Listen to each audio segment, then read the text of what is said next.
vídeo de hoje vou ensinar para vocês como identificar um barulho no motor do teu carro. Às vezes você pensa que é a camisa que está batendo, os anéis, o cabeçote, e é uma grande preocupação isso daí, se você identificar aí o barulho no motor do teu carro como o cabeçote. Então no vídeo de hoje eu vou estar ensinando para vocês a identificar aí o barulho no motor do teu carro. Então eu vou ligar o carro ali, vou mostrar para vocês como identificar aí barulho no motor.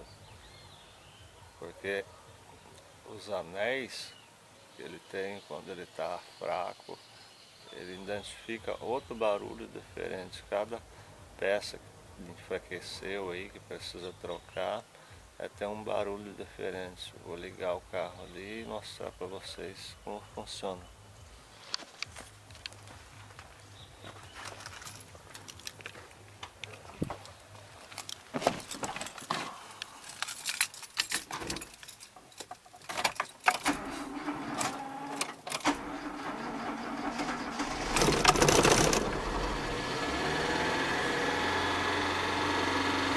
Pronto, liguei o carro aí,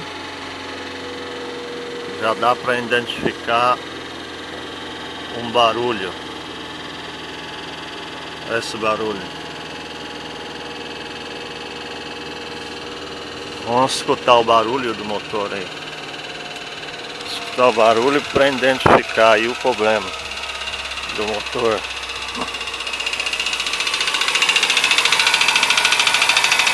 Esse barulho. Esse barulho não é anéis quebrado, também não é o cabeçote com problema, poderia ser.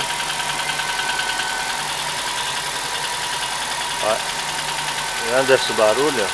Esse é o tucho do motor que está desgastado ali do cabeçote. Então quando você for no mecânico, você já vai sabendo qual é o problema. Quando ele está com esse barulho,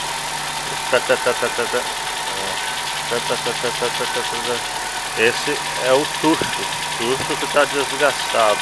Esse não é, você não precisa ir correndo para o mecânico, porque esse daqui não é uma coisa urgente, mas é uma coisa que você precisa trocar aí o tucho do carro, quando ele está com o motor frio. Isso acontece quando o motor está frio. Você liga ele de manhã, se o motor está quente, ele começa a bater. Você for no mecânico fazer manutenção, você já está sabendo do problema. É o tucho do carro que precisa ser trocado. Então o custo é bem menor do que trocar uma outra peça, como se fosse os anéis aí, ou cabeçote. O custo é bem menor. Então, para você não ser enganado aí, você já vai sabendo do problema. O carro está com esse barulho assim, é o tucho que precisa ser trocado. Espero que vocês tenham gostado do vídeo. Se inscreva no canal, está passando mais dica de elétrica e mecânica aí para vocês. Dê um positivo, ajude a gente aí, compartilhe o vídeo.